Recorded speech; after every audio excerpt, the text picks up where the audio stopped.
नमस्कार, मैं हूँ इंद्रानी तालुकदार। आज ना मुझे बहुत मन कर रहा था कि आप लोगों के सामने एक कहानी शेयर करूँ। वो कहानी है माँ ललिता त्रिपुर सुंदरी की और कामेश्वर भैरव की, जिन्हें हम कहते हैं शिव जी।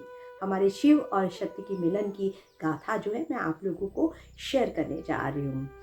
कहानी इस प्रकार रही, तो मैं शुरू करती हूँ कहानी। एक समय की बात है, मतलब हजार हजार सालों पुरानी बात है, जिस टाइम पे एक राक्षस था, उसका नाम था तारकासुर। तारकासुर इतना बदमाश था, इतना अत्याचारी था, उसने सारे देवगणों के ऊपर ना अत्याचार करके रखा हुआ था।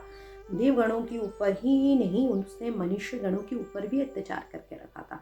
देवगणों की जो स्वर्ग है उसको उसने जो है आक्रमण कर दिया था, और जो है उसने स्वर्ग की जैसा ही एक खूबसूरत सा एक नगरी भी उसने मतलब बसाया था, और स्वर्ग पर भी आक्रमण कर दिया था। और जो देवताओं के जो वाइफ्स थे, जो देवियाँ थी अलग अलग, उन लोगों को भी किडनैप करके रखा हुआ था। मतलब हर तरीके की अत्याचारी था वो।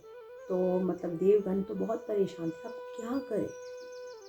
तो देवगण को ये सब बात पता चली है, एक किसी ने प्रेडिक्शन दिया उनको कि शिव जी के जो पुत्र होंगे, शिव और शक्ति के जो पुत्र होंगे, उनके हाथों ही तारकासुर का वध होगा। अब सब लोग परेशान, शिव और शक्ति के पुत्र कैसे होंगे। जो शिव जी थे वो तो ध्यान में मग्न हो गए, और शिव जी बहुत क्रोधित थे, क्योंकि जो सती के वियोग के बाद शिव जी बहुत क्रोधित हो चुके थे, और वो ध्यान में इस तरीके से मग्न हो गए थे कि शिव जी के सामने जाके इवन शिव जी का ध्यान तोड़ना भी ये देवगणों के लिए ये मतलब इम्पॉसिबल जैसी बात थी। तो सारे देवगण मिल के वो कामदेव के पास गए। देवगणों ने कामदेव को बोला, तुम ही कुछ कर सकते हो, कोई जुगाड़ करो, क्योंकि ये शिव भगवान की अगर हम ललिता माता से शादी करा देते हैं तभी जो है संसार है उसका कुछ हो सकता है, क्योंकि अभी संसार जो है चुका है।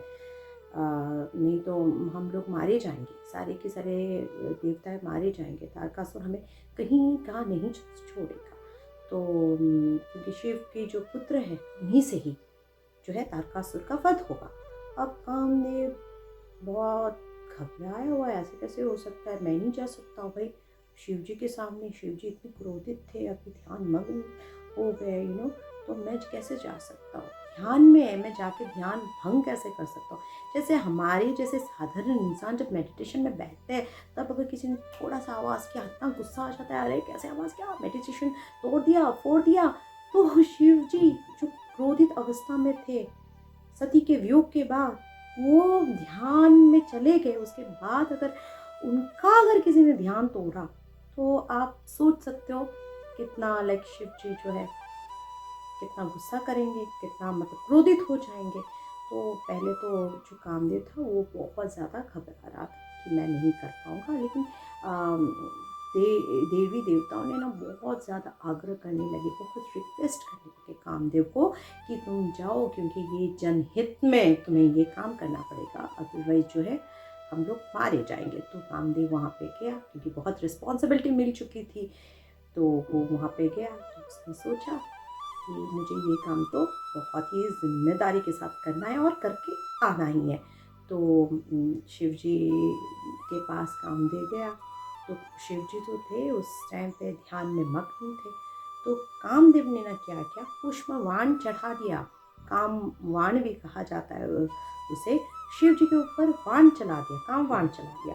अब शिव जी पर कामवाण लगता उसके पहले ही जो है शिव जी के जो है त्रिनेत्र, तीसरी आंख खुल गई, क्योंकि उनको बहुत गुस्सा आ रहा था, यार मैं ध्यान में हूँ और मेरा ध्यान भंग करने के लिए कौन आ गया। और देखो इसकी हिमाकत तो देखो, इसकी हिम्मत तो देखो, मतलब क्या है ये सब चीज़ें।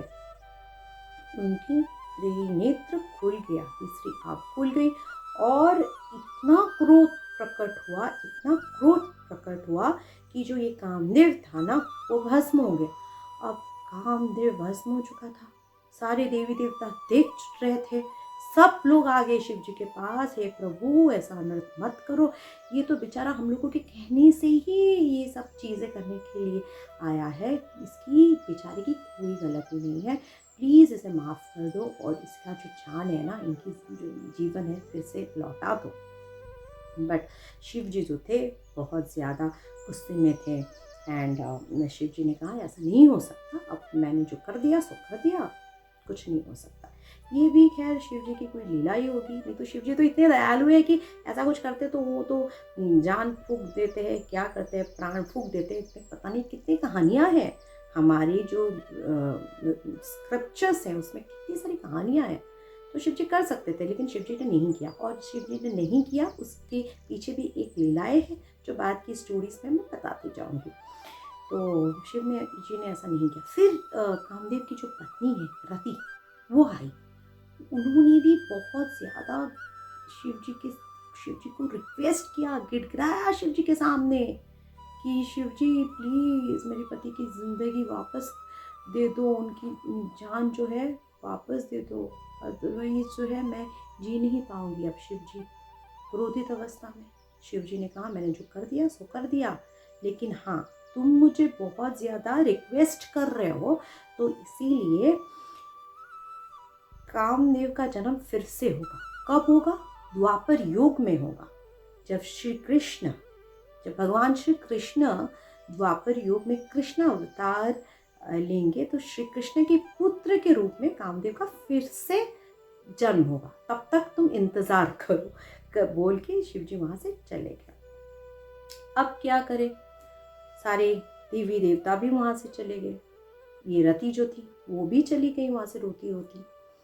तो कामदेव का जो राख पड़ा हुआ था वहां पे, उस राख से जो शिव जी के जो गण थे वो आए, एक मूर्ति बनाया, और वो मूर्ति एक इंसान का मूर्ति बनाया। वो मूर्ति बाद में ना, कुछ दिनों के बाद वो मूर्ति जो है एक राक्षस का रूप ले लिया, उसका नाम पड़ा भांडासुर। अभी जो ये भांडासुर है वो भांड करेगा पूरा। भांडासुर नाम का एक राक्षस पैदा हुआ उसी मिट्टी से नहीं, उसी राख से। फिर जो है वो जो भांडासुर है ना वो बहुत पराक्रमी है, क्योंकि वो शिव जी के क्रोध से ही पैदा हुआ ना। शिव जी ने जब उसको भस्म कर दिया था ना कामदेव को, और कामदेव भी तो शक्तिशाली तो था ही, कामदेव को भस्म कर दिया था, तो वो भी बहुत ज़्यादा शक्तिशाली था, लेकिन वो क्रोध से उत्पन्न हुआ था शिव जी के, तो इसीलिए उसमें जो है तमोगुनी प्रवृत्तियाँ जो थी वो ज़्यादा थी, तो वो भी बहुत शक्तिशाली था। तो उसने भी देवताओं के समान ही एक दूसरे राज्य उसने बनाया, सेम स्वर्ग जैसा ही एक दूसरा राज्य बनाया, उसका राजा बना। उसके राज्य का नाम था शून्यक। तो वो शून्यक जो उसका राज्य का नाम था ना, तो उस ज़माने में उसका नाम था सुनीतपुर। शून्यक लिखा हुआ है सुनीतपुर। सुनीतपुर कहाँ है पता है? अब मुझे पता चला ये सुनीतपुर कहाँ है। मेरा जो गुवाहाटी वाला घर है ना, उसके पास में आई थिंक तो 3-4 आवर्स की दूरी पे तेजपुर है, तेजपुर सुनीतपुर, वहाँ पे ही है वो। वो ऐतिहासिक काल से वो सब हो रहा है वहाँ पे ही जो है ये जो भांडासुर का राज्य उसने बना के रखा हुआ था। तो उसने ना, क्योंकि उसको अमर बनना था, शक्तिशाली तो वो था ही, उसको अमर बनना था, तो उसने ब्रह्मा जी का जो है तपस्या करना शुरू किया, और ब्रह्मा जी उसकी तपस्या से खुश हो गए। तो उन्होंने ब्रह्मा जी ने बोला उनको क्या वर मांगना चाहते हो, मांगो। तो भस्मासुर ने भी उनको अमर होने का वर मांग दिया। तो ब्रह्मा जी ने बोले ठीक है तुम अमर हो जाओ, लेकिन हाँ जो है एक्सेप्शनल केसेस जो है देवी देवता हमेशा रखते थे वर देने की टाइम पे। तो बोला कि तुम अमर तो हो जाओगे, लेकिन एक देवी, सिर्फ एक देवी जो तीनों लोगों में सबसे ज़्यादा खूबसूरत है और सबसे ज़्यादा ज्ञानी है तीनों लोगों में, और सबसे ज़्यादा शक्तिशाली है, वो देवी के हाथों ही तुम्हारा वध होगा। अगर ऐसी कोई देवी है तो तुम्हारा वध होगा, अगर ऐसी कोई देवी नहीं है तो तुम्हारा वध नहीं होगा। अब मैं क्या बोलूँ, अब मैं चुप नहीं रह सकती इस मामले में, इस लाइन में तो मैं चुप रह ही नहीं सकती।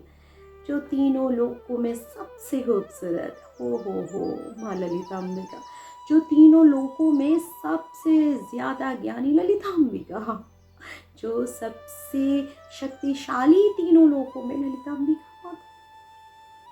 ललिता अंबिका माता कहाँ हुआ? चलो अभी आ जाएंगी ललिता अंबिका माता। तो उसको वर मिल गया भांडासुर को, अब तो विशाल शक्तिशाली बन के घूम रहा है वो, और भी अत्याचार बढ़ गया है उसका। इधर देखो अत्याचार कर रहा है, उधर देखो अत्याचार कर, वो राक्षस था ना, राक्षस प्रवृत्ति वाला, तो और अत्याचार तो वो करेगा ही ना। तो फिर ये सब कर रहा था।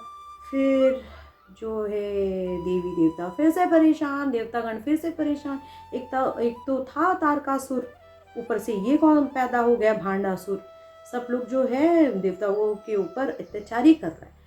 अब जो है तो देवता लोगों ने ये डिस्कशन किया, सारे देवता लोग मीटिंग में गए, डिस्कशन किया, तो एक ही कंक्लूजन में वो लोग आए कि चलिए हम तीनों लोगों की जो महान शक्तिशाली, महान खूबसूरत, महान ज्ञानमय देवी है ललिता त्रिपुर सुंदरी, उनका आह्वान करते हैं। तो सारे देवता मिलके उनका ललिता त्रिपुर सुंदरी का आह्वान किया, यज्ञ किया। तो मतलब उनके यज्ञ में एक खूबसूरत से ज्योति का प्राकृत्य हुआ। उसके बीच में थी माँ ललिता त्रिपुर सुंदरी, इतनी खूबसूरत, सब देखते रह गए, इतनी खूबसूरत। फिर ललिता अंबिका को सब लोगों ने रिक्वेस्ट किया भंडासुर के वध के लिए। फिर ललिता अंबिका आई कैसी थी? ललिता अंबिका आई थी शिव चक्र में आसीन, ओ माय गॉड, और अपनी सारी शक्तियों के साथ आई थी। अष्टमात्रिकाएं, बाला त्रिपुर सुंदरी, और उनके साथ उनकी योगिनियाँ, 64 योगिनियाँ, मंत्रिनी, दंत्रिनी, उन सबके साथ आई हुई थी। और वो किस रथ में आई थी? चक्रराज रथ में आई थी। और उनके रथ को मानो श्री चक्र की जितनी शक्तियाँ थी, वो सारी शक्तियाँ खींच रही थी अपनी शक्तियों से। और फिर से आप क्या करे भांडासुर को तो पता चल ही गया है कि माता का प्राकट्य हो चुका है। अब तो उसको डर तो लगा है, मतलब तीनों लोगों में सबसे खूबसूरत, सबसे ज्ञानी, सबसे शक्तिशाली माता आ चुकी है। लेकिन था तो वो अहंकारी ना, राक्षस था ना, अहंकारी तो होगा ही ना। तो उसने जो है युद्ध का घोषणा कर दिया। फिर माता और भांडासुर में लड़ाई हुई, युद्ध में माता ने, माँ ललिता त्रिपुर सुंदरी ने और उनकी सारी सेनाओं ने भांडासुर का वध किया। फिर जो है देवी देवता सब लोगों ने माता को प्रणाम किया, स्तुतियाँ गाई। फिर महादेव जी, हमारे कामेश्वर भैरव जी, कामेश्वर भैरव के रूप में महादेव भी त्रिपुरा सुंदरी से मिलने के लिए आया। और त्रिपुरा सुंदरी के रूप, रंग, खूबसूरती, ज्ञान, शक्ति को देखे हमारे कामेश्वर भैरव शिव जी मोहित हो गए। और उन्होंने ललिता अंबिका को शादी का प्रस्ताव दिया। ललिता अंबिका मान गई, क्योंकि वो शक्ति है, वो शिव है ना, तो मान गई। तो वहाँ पे उनका विवाह हुआ। सारी देवी देवताएं स्तुतियाँ गाने लगे, गीत गाने लगे। और ये विवाह शिव और शक्ति का था। ये विवाह सिर्फ एक पुरुष और महिला की नहीं थी, ये पुरुष और प्रकृति की थी। मानो अब श्री चक्र संपूर्ण हो गया शिव और शक्ति के मिलन से। मैं भावुक हो जाती हूँ जब ललिता अंबिका की स्टोरी पढ़ती हूँ, सुनती हूँ, या फिर किसी को कहती हूँ। आप लोग मुझे कमेंट्स करके बिल्कुल बताइए। मैं कोई माता है या गुरु तो हूँ नहीं कि मैं बहुत परफेक्टली बोल सकूँ। मैंने अपनी अंदाज में एक कहानी आप लोगों को सुनाई। आप लोग ज़रूर बताइएगा कि आप लोगों को कैसी लगी। मुझे लगता है आप लोगों में बहुत से लोग हैं जो इस कहानी को जानते होंगे, उन्होंने सुना होगा। बट फिर भी अगर आप लोगों ने मेरे चैनल को, मेरी इस वीडियो तक पहुँचे हैं, तो आप लोग ज़रूर मुझे बताइएगा कि आप लोगों को कैसी लगी ये स्टोरी। कमेंट्स करके ज़रूर बताइएगा। तब तक के लिए अलविदा दीजिए। नमस्कार।